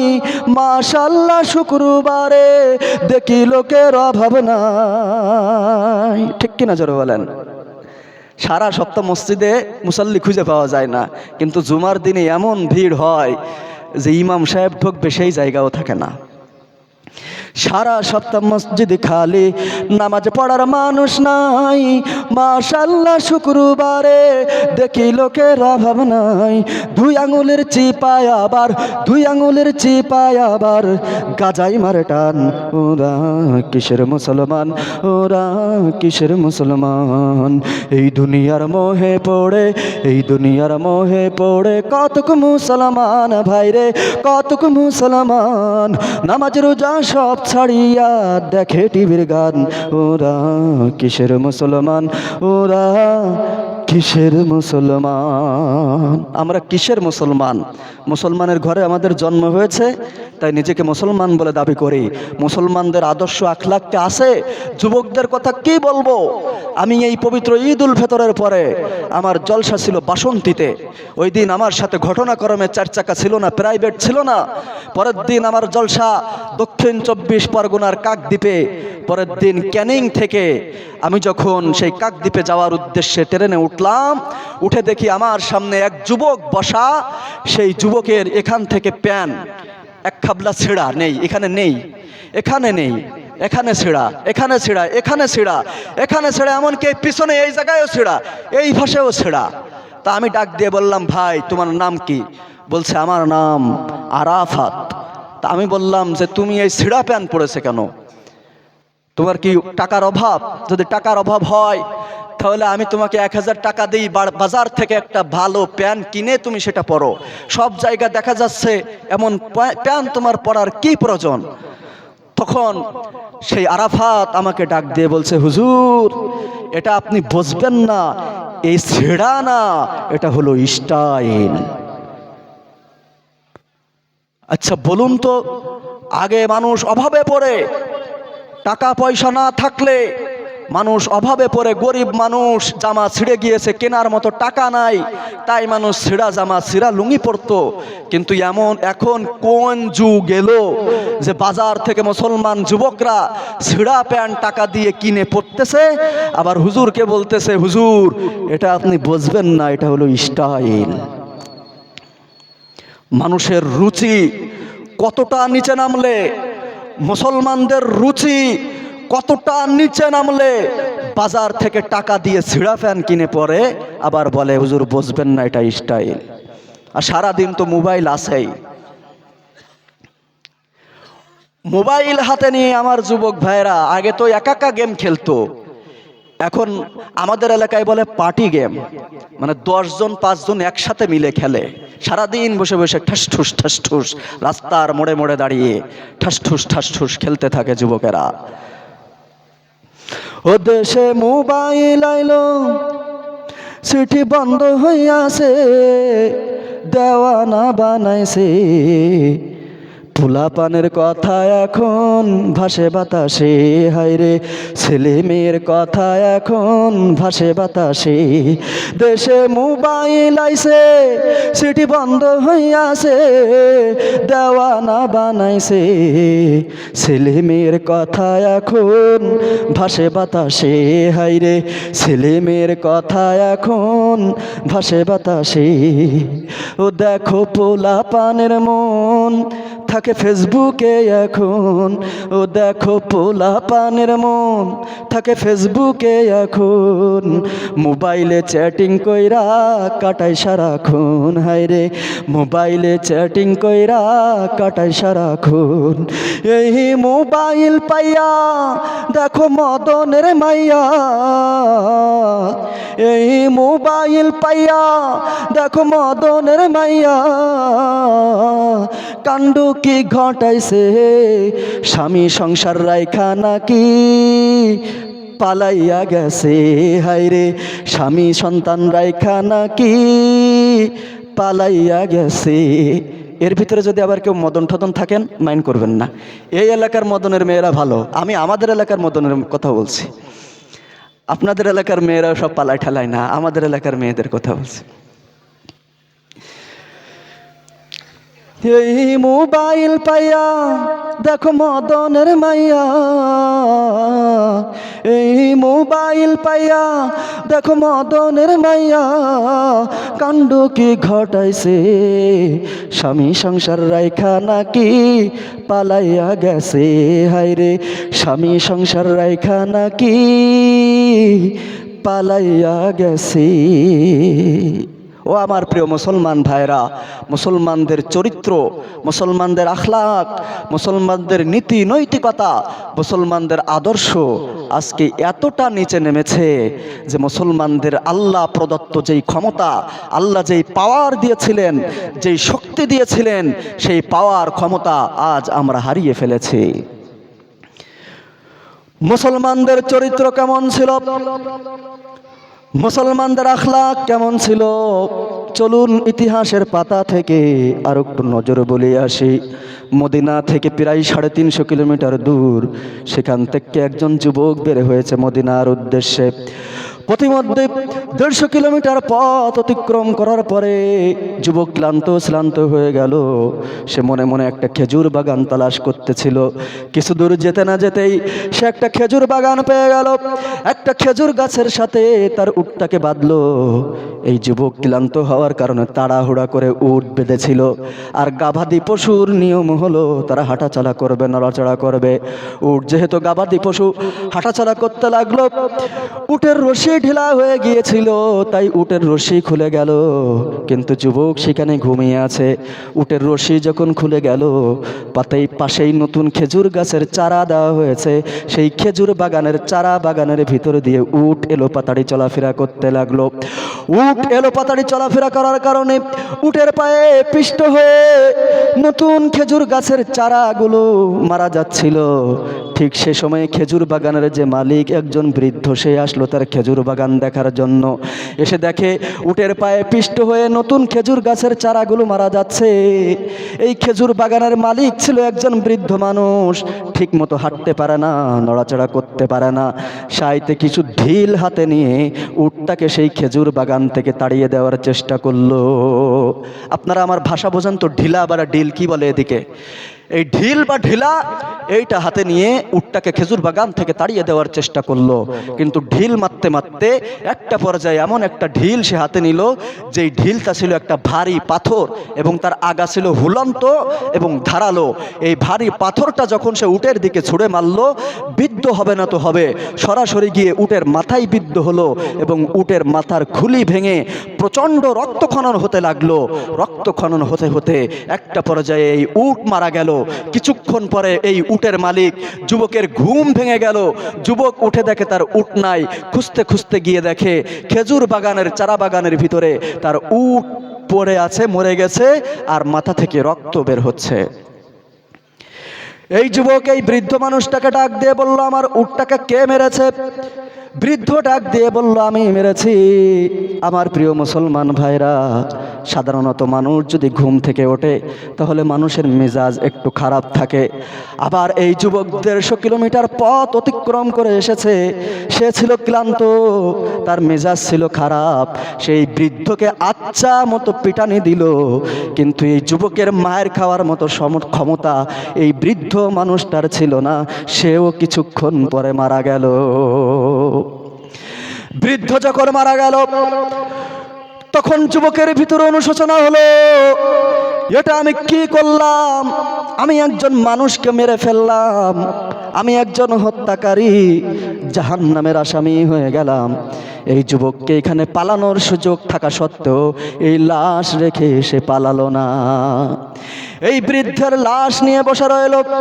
এদিকে সন্ধ্যা হয়ে গেল, মাগরিবের নামাজ শেষ হয়ে গেল। বৃদ্ধ যখন বাড়িতে ফিরল না, এই বৃদ্ধের 2 জন পুত্র সন্তান ছিল। তারা তাদের পিতার খোঁজে বাগানে এলো। এসে দেখে তাদের পিতার লাশ পড়ে আছে, আর পাশেই একজন যুবক দাঁড়িয়ে আছে। যুবককে ডাক দিয়ে বলল, আমাদের পিতাকে কে হত্যা করেছে? যুবক ডাক দিয়ে বলল, আমি হত্যা করেছি। বলল, তুমি হত্যা করেছো, আবার এখানে দাঁড়িয়ে আছো, পালাও নাই কেন? যুবক ডাক দিয়ে বলল, আমি নিজেকে পবিত্র করতে চাই। হত্যাকারী হয়ে, জাহান্নামের আসামি হয়ে আমি পালায়া জীবন বাঁচাতে চাই না, নিজেকে পবিত্র করার জন্যই দাঁড়িয়ে আছি। এই 2 ভাই প্রথমে এই যুবককে ভালো মানুষ মনে করলো, কিন্তু যেহেতু তাদের পিতাকে হত্যা করেছে, তাই তাদের মাথায় রাগ উঠে গেল। তাই তাদের পিতার জানাজা দাফন কাফন সম্পূর্ণ করে তারা এই যুবককে নিয়ে খলিফাতুল মুসলিমিন আমিরুল মুমিনিন হযরত ওমর রাদিয়াল্লাহু তাআলা আনহুর দরবারে উপস্থিত হলো। এবং যুবককে ডাক দিয়ে আমিরুল মুমিনিন হযরত ওমরকে ডাক দিয়ে বলল, আমিরুল মুমিনিন, আমাদের পিতাকে এই যুবক হত্যা করেছে। আমিরুল মুমিনিন হযরত ওমর রাদিয়াল্লাহু তাআলা আনহু যুবককে ডাক দিয়ে বললেন, যুবক, এই দুই ভাই তোমার বিরুদ্ধে অভিযোগ করেছে তুমি নাকি তাদের পিতাকে হত্যা করেছো। এই অভিযোগ সত্য নাকি? এই যুবক ডাক দিয়ে বলল, হ্যাঁ আমিরুল মুমিনিন, তাদের অভিযোগ সত্য। আমিরুল মুমিনিন হযরত ওমর রাদিয়াল্লাহু তাআলা আনহু যুবককে ডাক দিয়ে বললেন, হো যুবক, কেন তুমি তাদের পিতাকে হত্যা করেছো? যুবক ডাক দিয়ে বলল, আমিরুল মুমিনিন, আমার উট মেরে ফেলেছে, আর আমি ঘুম থেকে উঠেছিলাম, ক্লান্ত ছিলাম, আমার মেজাজ খারাপ ছিল, তাই বৃদ্ধকে কিছু মার দিয়েছি, কিন্তু আমি বুঝতে পারিনি যে আমার মার খাওয়ার মতো ক্ষমতা এই বৃদ্ধের নাই, এই বৃদ্ধ মারা যাবে এটা আমি বুঝতে পারিনি। আমিরুল মুমিনিন হযরত ওমর রাদিয়াল্লাহু তাআলা আনহু কুরআন থেকে আয়াত তেলাওয়াত করলেন, ডাক দিয়ে বললেন, আইয়ুহাল্লাযীনা আমানু কুতিবা আলাইকুমুল কিসাস। ও যুবক, তোমার উট মেরে ফেলেছে, তুমি তোমার উটের বদলে উট পেয়ে যেতে, কিন্তু একজন মানুষকে তুমি কেন হত্যা করেছো? যেহেতু হত্যা করেই ফেলেছো, এখন তো তোমার উপরে কিসাস কায়েম করা হবে, তোমার উপরে হত্যার আদেশ জারি করা হবে। আমার প্রিয় মুসলমান বন্ধুগণ, আমিরুল মুমিনিন হযরত ওমর রাদিয়াল্লাহু তাআলা আনহু যুবকের উপরে মৃত্যুদণ্ডের আদেশ জারি করে দিলেন। যুবক যখন মৃত্যুদণ্ডের মসনদে, যুবককে যখন জাল্লাদ হত্যা করতে যাবে, এমন সময় আমিরুল মুমিনিন হযরত ওমর রাদিয়াল্লাহু তাআলা আনহু যুবককে ডাক দিয়ে বললেন, হো যুবক, কিছুক্ষণের ভিতরেই তোমার মৃত্যুদণ্ড কার্যকর করা হবে। তোমার জীবনের কোনো শেষ ইচ্ছা আছে নাকি, কোনো আশা আছে নাকি? যদি কোনো শেষ ইচ্ছা থাকে তাহলে তুমি আমাকে বলতে পারো, আমি তোমার জীবনের শেষ ইচ্ছাটা পূরণ করার চেষ্টা করব। যুবক ডাক দিয়ে বলল, আমিরুল মুমিনিন,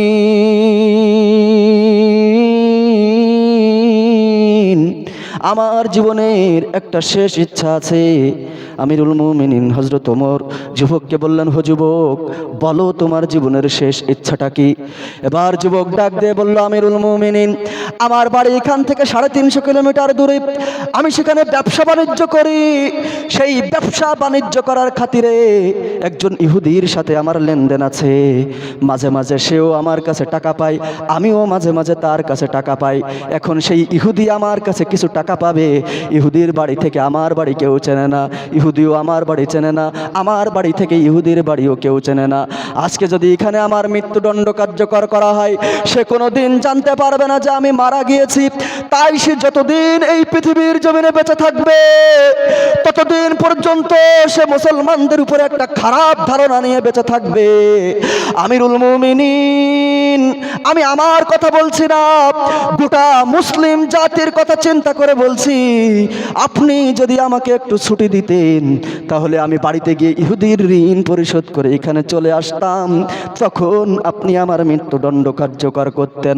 আমিরুল মুমিনিন হযরত ওমর রাদিয়াল্লাহু তাআলা আনহু যুবককে ডাক দিয়ে বললেন, হো যুবক, তুমি যে আবার এখানে ফিরে আসবে তার কি কোনো গ্যারান্টি আছে? দুইটা উপায় আছে। একটা উপায় হলো, আমি তোমার সাথে কিছু সৈন্য দেব, কিছু পুলিশ দিব, তারা তোমাকে সাথে করে নিয়ে গিয়ে ইহুদির ঋণ পরিশোধ করায় আবার এখানে নিয়ে আসবে। কিন্তু ইসলামী রাষ্ট্র বিস্তারের কাজে মুসলিম সেনাবাহিনী পৃথিবীর বিভিন্ন প্রান্তে অবস্থান করছে, তোমার সাথে সৈন্য দেওয়ার মতো সামর্থ্য আমার হাতে নেই এখন। আর একটা উপায় আছে, এই মদিনায় যদি তোমার কোনো আত্মীয় স্বজন থাকে, কোনো ভাই থাকে, বন্ধু থাকে, আর সে যদি তোমার জামিন গ্রহণ করে, তাহলে তোমার ছুটি দেওয়া যেতে পারে। যুবক ডাক দিয়ে বলল, আমিরুল মুমিনিন, আমার বাড়ি এখান থেকে 350 কিলোমিটার দূরে, এই অপরিচিত মদিনায় আমার কোনো ভাই নাই, কোনো বন্ধু নাই, কোনো আত্মীয় স্বজন নাই, অতএব আমার জামিন কেউ গ্রহণ করবে না। অতএব আপনি আমার উপরে মৃত্যুদণ্ড কার্যকর করে ফেলুন। জাল্লাদ যখন এই যুবকের উপরে মৃত্যুদণ্ড কার্যকর করতে যাবে, ঠিক এমন সময়ে নিচ থেকে একজন মুসলমান কোরআনের এই আয়াত তেলাওয়াত করতে করতে উঠে দাঁড়ালো, ডাক দিয়ে বলল, ইন্নামাল মুমিনুনা ইখওয়াতুন ফাআসলিহু বাইনা আখওয়াইকুম। প্রত্যেক মুমিন পরস্পর ভাই ভাই, প্রত্যেক মুসলমান পরস্পর ভাই ভাই। আমিরুল মুমিনিন, আজকে যদি যুবকের এই মদিনায় কোনো ভাই থাকতো, কোনো বন্ধু থাকতো, কোনো আত্মীয় স্বজন থাকতো, অবশ্যই সে তার জামিন গ্রহণ করত।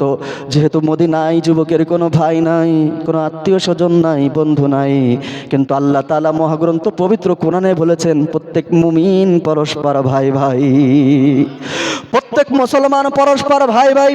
যুবক একজন মুসলমান, আমিও একজন মুসলমান, সুতরাং আমি মুসলমান তার ভাই হিসাবে তার জিম্মাদারি গ্রহণ করলাম। আমিরুল মুমিনিন, আপনি যুবককে ছুটি দিয়ে দেন। প্রিয় মুসলমান ভাইরা রে আমার, আমিরুল মুমিনিন হযরত ওমর রাদিয়াল্লাহু তাআলা আনহু যুবককে 1 মাসের ছুটি দিলেন এবং 1 মাস পরে একটা শুক্রবার নির্ধারণ করে ডাক দিয়ে বললেন, হো যুবক, অমুক শুক্রবারে জুমার নামাজের পরে তোমার বিচার করা হবে। যুবক ছুটি পেয়ে বাড়িতে চলে গেল।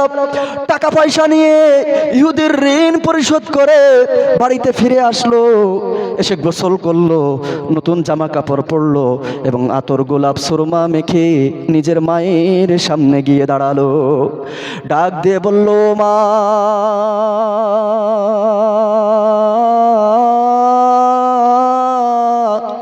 ও মাগো, তোমার সন্তান আজকে একজন মৃত্যুদণ্ডের আসামি। তোমার সন্তানকে যেতে হবে সুদূর মদিনায়। তুমি যদি তোমার সন্তানকে মদিনায় যেতে বাধা দাও, ও মা, তাহলে তোমার সন্তানকে হয়তোবা তুমি তোমার বুকে ফিরে পাবে, কিন্তু তোমার সন্তানের জায়গায় একজন নিষ্পাপ মুসলমানকে হত্যা করা হবে। অতএব ও মা, তুমি আমাকে মদিনায় যেতে বাধা দেবে না। এভাবে মায়ের কাছ থেকে বিদায় নিয়ে নিজের বাবার সামনে গিয়ে দাঁড়ালো এবং ডাক দিয়ে বলল, বাবা,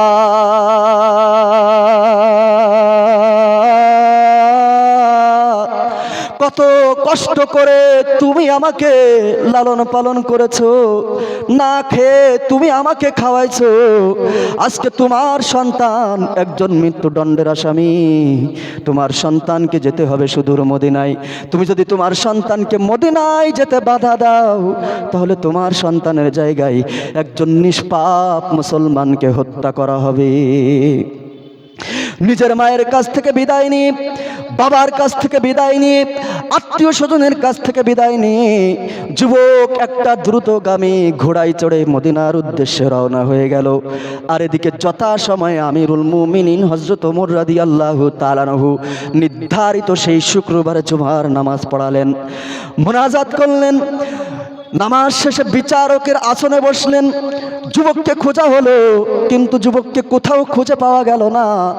আমিরুল মুমিনিন হযরত ওমর রাদিয়াল্লাহু তাআলা আনহু যুবককে খুঁজলেন। যখন যুবককে খুঁজে পেলেন না, তখন জিম্মাদার যিনি গ্রহণ করেছিলেন তাকে ডাকলেন এবং ডাক দিয়ে বললেন, ও ভাই, তুমি কেন একজন অপরিচিত যুবকের জিম্মাদারি গ্রহণ করতে গেলে? এখন তো যুবক আসে নাই, এখন তো তোমার উপরে কিসাস কায়েম করা হবে, তোমার উপরে মৃত্যুদণ্ডের আদেশ জারি করা হবে। এই কথা বলার সাথে সাথে মসজিদে নববীর ভিতরে কান্নার রোল পড়ে গেল। আবাল বৃদ্ধ বনিতা মদিনার অলিতে গলিতে কান্নার রোল পড়ে গেল। কারণ মানুষ এর আগে বহু মৃত্যুদণ্ড কার্যকর করা দেখেছে, কিন্তু এমন ভালো মানুষের মৃত্যুদণ্ড কার্যকর করা কখনো দেখে নাই। সবাই যখন কাঁদে তখন একজন মানুষ শুধু হাসে। তিনি আর কেউ নন, জিম্মাদারি যিনি গ্রহণ করেছেন তিনি সাধারণ কোনো সাহাবী নয়, ইনি হচ্ছে হযরত আবু যর গিফারি রাদিয়াল্লাহু তাআলা আনহু। আবু যর গিফারি তো বড় ভালো মানুষ, মদিনায় কারোর সাথে কোনোদিন ঝগড়া হয় নাই, মুখ কালাকালি পর্যন্ত হয় নাই। এমন একজন মুসলমানের উপরে মৃত্যুদণ্ড কার্যকর করা হবে, এটা মদিনার মানুষ মেনে নিতে পারলেন না। জাল্লাদ 2 কদম সামনে যায় তো 4 কদম পিছনে চলে আসে, 4 কদম সামনে যায় তো 8 কদম পিছনে চলে আসে। কারণ জাল্লাদ এর আগে বহু মানুষের উপরে মৃত্যুদণ্ড কার্যকর করেছে, কিন্তু এমন ভালো মানুষের উপরে মৃত্যুদণ্ড কার্যকর কখনো করে নাই। তাই জাল্লাদ একবার সামনে যায় আর একবার পিছনে আসে, একবার সামনে যায় আর একবার পিছনে আসে। সমস্ত বাধা উপেক্ষা করে জাল্লাদ যখন তলোয়ার এইভাবে 2 হাত দিয়ে উঁচু করেছে, হযরত আবু যর গিফারি রাদিয়াল্লাহু তাআলা আনহুর উপর কিসাস কায়েম করে ফেলবে, গর্দান নিয়ে নেবে, দেহ থেকে মাথা আলাদা করে ফেলবে। ঠিক এমন সময়ে একজন মানুষ দৌড়ায় আসলো এবং ডাক দিয়ে বলল, আমিরুল মুমিনিন, একটু দাঁড়ান, একটু অপেক্ষা করেন। ওই যে দেখেন মরুভূমির ধুলা বালুর উপরে ঝড় তুলে কে যেন দ্রুত বেগে মদিনায় ছুটে আসতেছে। আমার মনে হয় ওই যুবক মদিনায় ছুটে আসতেছে। প্রিয় মুসলমান ভাইরা, জাল্লাদ সরে দাঁড়ালো। কিছুক্ষণ পরে দেখা গেল ওই যুবক মসজিদ নববীর গেটের সামনে এসে ঘোড়া থেকে লাফ দিয়ে পড়লো, দৌড়ায়া মসজিদ নববীর ভিতরে প্রবেশ করলো। সমস্ত চুলে ধুলাবালি, দাড়িতে ধুলাবালি, গালে ধুলাবালি। ঘোড়া না বেঁধেই মসজিদ নববীর ভিতরে প্রবেশ করে দুই হাত এরকম উঁচু করে ডাক দিয়ে বলল, আমিরুল মুমিনিন,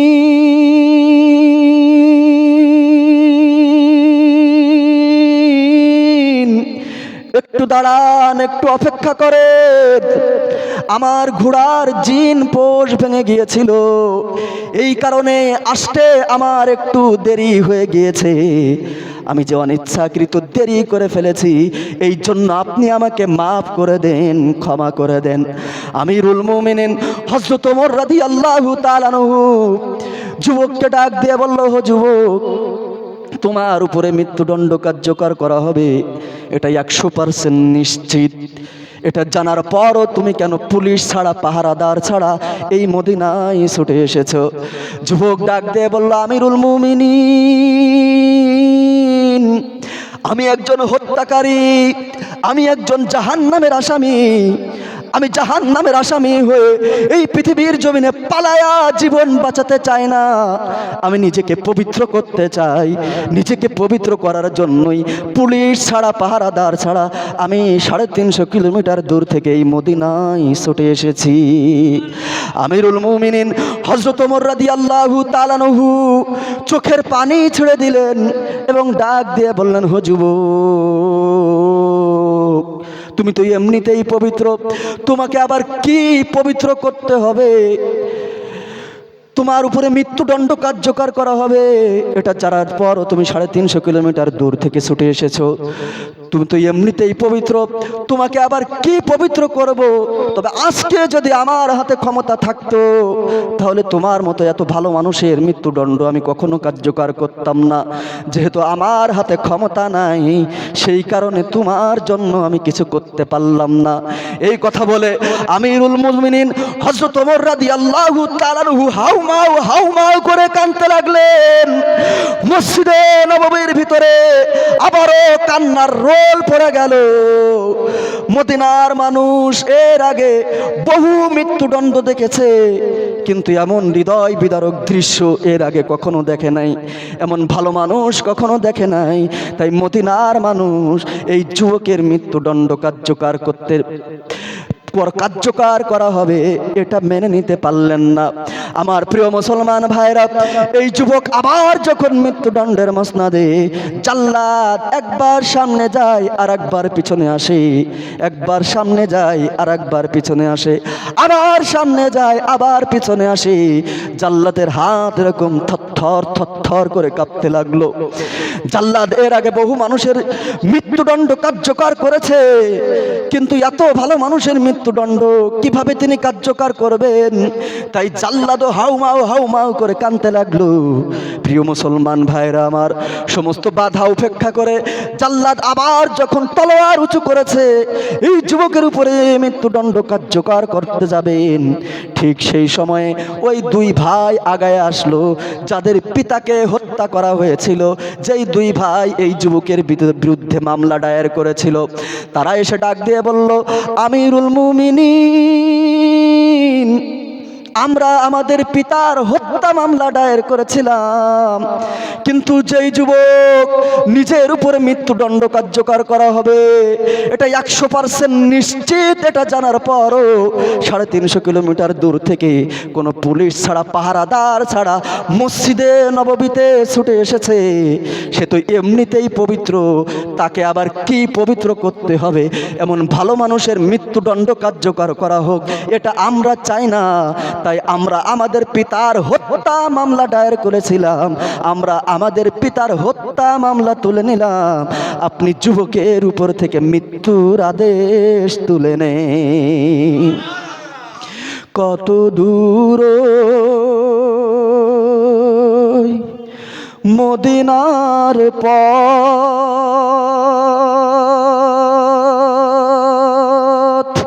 ওহুদের মাটার কত দূর, তায়েফের গ্রাম আর কত দূর, কত দূর রাসূলের রওজা বলো, কোথা সেই বেলালের আজানের সুর, কোথা সেই বেলালের আজানের সুর।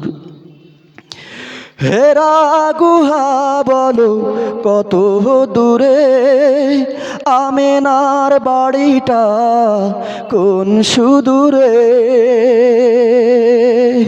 হেরা গুহা বলো কত দূরে, আমেনার বাড়িটা কোন সুদূরে। কোথা সেই ওমরের খুরমা বাগান, আবু বকরের সেই সীমাহীন দান, সব যেন মন জুড়ে বাজাই নূপুর।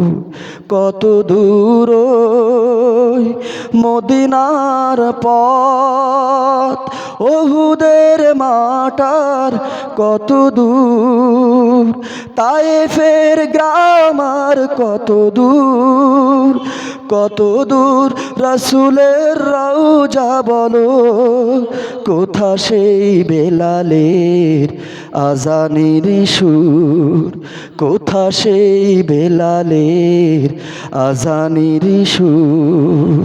কত দূর সেই মদিনার পথ, কোথায় সেই সোনার মানুষগুলো যার উপরে মৃত্যুদণ্ড কার্যকর করা হবে এটা 100% নিশ্চিত জানার পরও 350 কিলোমিটার দূর থেকে মদিনায় ছুটে এসেছিল, অথচ সাথে কোনো পুলিশ ছিল না, কোনো পাহারাদার ছিল না। ও মুসলমান, আর আজকে মুসলমানদের কি অবস্থা? এই গত ডিসেম্বরের 28 তারিখ বাংলাদেশের বিখ্যাত একটা ইসলামী সঙ্গীত শিল্পী গোষ্ঠী আছে, ব্র্যান্ড আছে, যার নাম হচ্ছে কলরব শিল্পী গোষ্ঠী, বাংলাদেশের জামালপুর জেলায় প্রোগ্রাম শেষ করে তারা রাজধানী ঢাকায় ফেরার পথে, রাজধানী ঢাকায় আসার আগে একটা জায়গা আছে, নাম হলো তার সাইনবোর্ড, সেই জায়গায় এসে কলরবের একজন বিখ্যাত শিল্পী, নাম হলো তার আহনাফ খালিদ, সে গাড়ি থেকে নেমে ডাক দিয়ে বলল যে আমি বাড়িতে যাব। তার সাথীরা ওখানে নামিয়ে দিয়ে তারা ঢাকায় চলে গেল। আর আহনাফ খালিদ ওই সাইনবোর্ড থেকে একটা মোটরসাইকেল বাইক ঠিক করে ভাড়া করে সে ওই শেষ রজনীতে বাড়িতে যাচ্ছিল। বাড়িতে যাওয়ার পথে জনমানবহীন ঢাকার রাজপথে শেষ রাত্রে, তখন রাস্তা ফাঁকা ছিল, কোনো জ্যাম নাই, গাড়ি ঘোড়া নাই। বাইকের ড্রাইভার, মোটরসাইকেলের ড্রাইভার রাস্তা ফাঁকা পেয়ে একটু জোরে পিকআপ ধরলো। হঠাৎ করে সামনে একটা, কি বলে ওটার, এটিকে বলে লরি না, সামনে ওই যে ব্রেক, বাম্পার, বাম্পার আপনাদের এলাকায় বলে বাম্পার, আমাদের দেশে বলে বিট। তো এই বাম্পার যখন হঠাৎ করে সামনে পড়লো তখন ড্রাইভার নিয়ন্ত্রণ হারিয়ে ফেললো। নিয়ন্ত্রণ হারিয়ে ফেলার কারণে আহনাফ খালিদ পিছন থেকে ছিটকে এই রাজধানীর ঢাকায় ঢালাই সেই রাস্তার পরে পড়ে গেল। মাথার হেলমেট ভেঙে মাথার ভিতরে ঢুকে গেল, প্রচণ্ড রক্তক্ষরণ হতে লাগলো।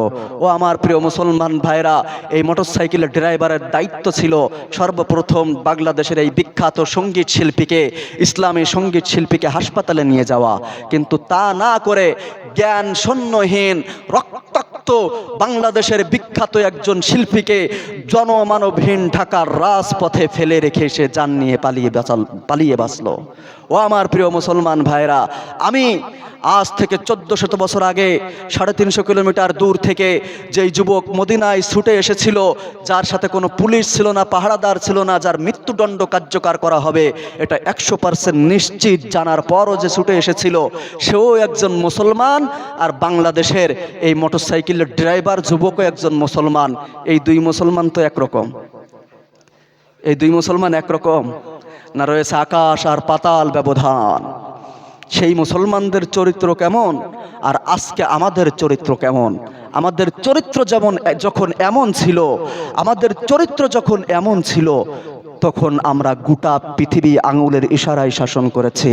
এই ভারতও একদিন নয়, 2 দিন নয়, 850 বছর পর্যন্ত মুসলমানরা শাসন করেছে। এই ভারতের যত ঐতিহাসিক স্থাপনা আছে, দিল্লির লালকেল্লা বলেন, কুতুব মিনার বলেন, আগ্রার তাজমহল বলেন, মুর্শিদাবাদের হাজার দুয়ারি বলেন, দিল্লির শাহী মসজিদ বলেন, এগুলো সহ যত ঐতিহাসিক স্থাপনা রয়েছে, এগুলো সব মুসলমানরা তৈরি করেছে। যেইগুলো থেকে আজ ভারত সরকার হাজার হাজার কোটি টাকা ইনকাম করে, এগুলো অন্য কেউ বানায় নাই, এগুলো মুসলমানরা বানিয়েছে। মুসলমান শুধু তাই নয়, বাংলাদেশ, পাকিস্তান, ভারত, নেপাল, ভুটান, শ্রীলঙ্কা, এগুলো একদিন ওই দিল্লির লাল কেল্লা থেকে শাসন হতো, মুসলমানরা শাসন করত।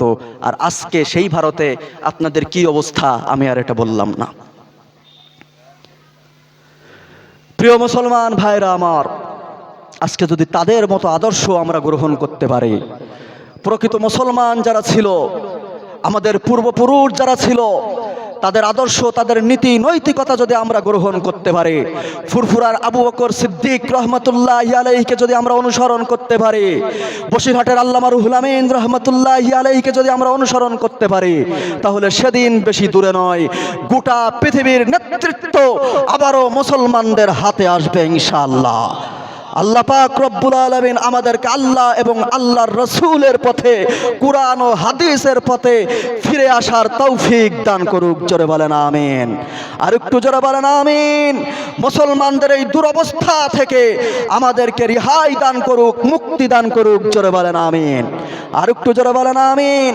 প্রিয় মুসলমান ভাইরা আমার আলোচনার আজকে মূল বিষয়বস্তু ছিল মানুষ কেন শ্রেষ্ঠ, মানুষ কেন নিকৃষ্ট, মানুষ কেন শ্রেষ্ঠ, সেটা আপনাদের সামনে আমি উপস্থাপন করেছি।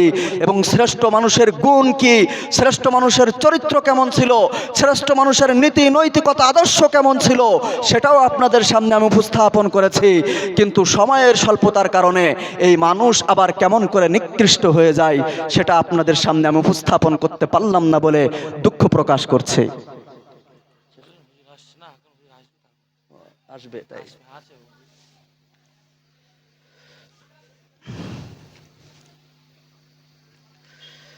প্রিয় মুসলমান ভাইরা আমার,